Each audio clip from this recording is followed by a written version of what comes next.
Hello my dear student, I am your Deepak sir. Welcome to my YouTube channel. देखिए, आज हम लोग पढ़ेंगे न्यूटन के फर्स्ट लॉ के बारे में, ठीक है। और बढ़िया से समझेंगे what is Newton first law, क्या होता है न्यूटन का जो पहला नियम है वो क्या होता है। तो देखिए, चलिए समझते हैं हम लोग न्यूटन का पहला नियम, ठीक है। देखिए, Newton first law of motion है ना, क्या कहता है कि a body at rest will remain at rest and a body in motion will continue in motion in a straight line with uniform speed unless it is compelled by external force to change its state of rest or of uniform motion। देखिए क्या कहता है कि अगर कोई body rest में है तो वह रेस्ट में ही रहना चाहेगा, अगर कोई बॉडी मोशन में है तो वह मोशन में ही रहना चाहेगा जब तक कोई उस पर बाहरी फोर्स एक्सटर्नल फोर्स नहीं लगेगा तब तक। जैसे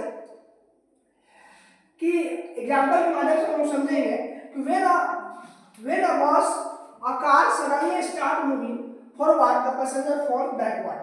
देखिए, जब हम लोग कभी गाड़ी में ट्रेवल करते हैं, चार चक्का हो या बस में ट्रेवल करते हैं, तो देखते होइएगा कि अचानक अगर बस रेस्ट में है और वह अचानक फॉरवर्ड मोशन करने लगता है तो क्या होता है कि हम लोग है ना पीछे की तरफ झुक जाते हैं। ऐसा क्यों होता है?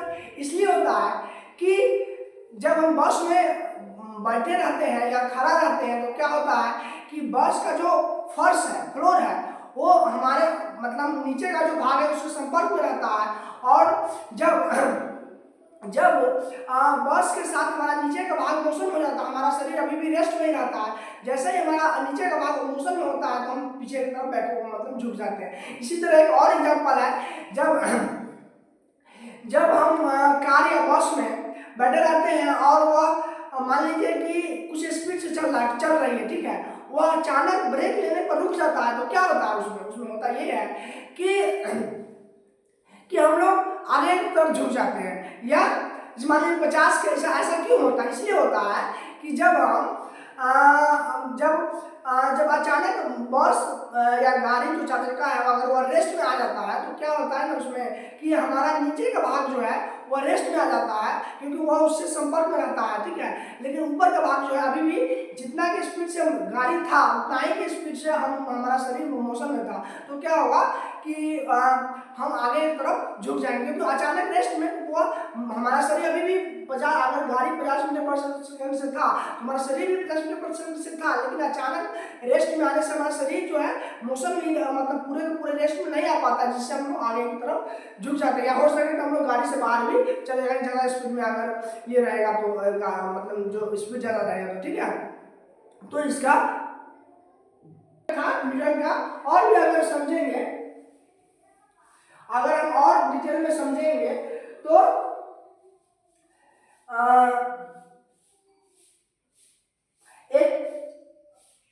एक कॉइन को अगर हम एक कार्ड के ऊपर रख के ग्लास से अगर हम लोग इसको प्रैक्टिकल करके दिखाएंगे इनर्शिया है ना, दो तरह का एक हम लोग ये पढ़ेंगे इसके बारे में आगे। चलिए अभी फिलहाल इतना ही है, नेक्स्ट हम लोग इसको रब करने के बाद देखते हैं। देखिए हम लोग कुछ इसमें और बातें डिस्कस करेंगे है ना। तो द स्टेट ऑफ रेस्ट और state of uniform motion of any object imply zero acceleration. सही बात है कि स्टेट ऑफ रेस्ट और स्टेट ऑफ यूनिफॉर्म मोशन, अगर एक यूनिफॉर्म मोशन यूनिफॉर्म वेलोसिटी से हम जा रहे हैं तो वहाँ पर एक्सीलरेशन जीरो है, या रेस्ट में है तो एक्सीलरेशन जीरो है ना। दस according to the first law of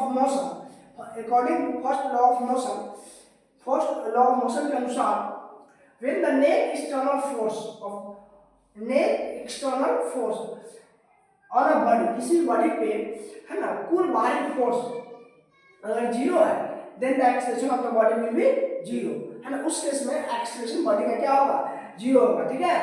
तो जैसे मान लीजिए कोई ब्लॉक है ना, ये ब्लॉक है, इस पर फोर्स लग रहा है, इसके mg फोर्स लगा है, मान लीजिए इसका मास m है तो mg फोर्स लगे, तो ग्राउंड भी इस पे उतना ग्राउंड रखा हुआ है तो ग्राउंड भी उसको उतना ही फोर्स लगाएगा है ना।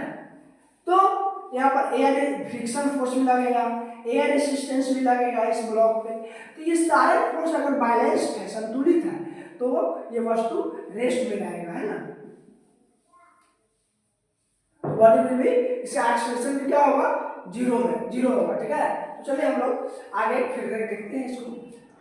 देखिए इसमें आगे क्या हम पढ़ेंगे, देखिए acceleration of the body will be non zero only there is same external force on the system.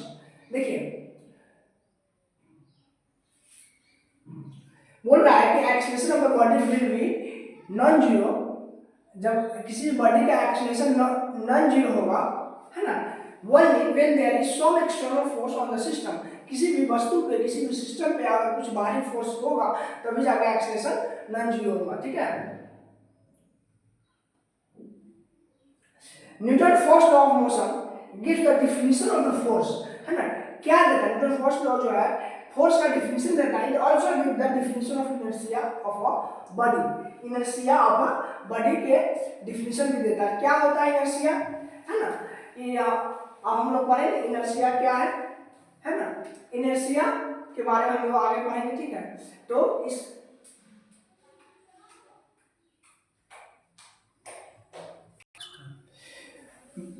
Lecture अच्छा लगे तो लाइक सब्सक्राइब कीजिएगा, और इससे हम लोग का मोटिवेशन बढ़ता है, ठीक है।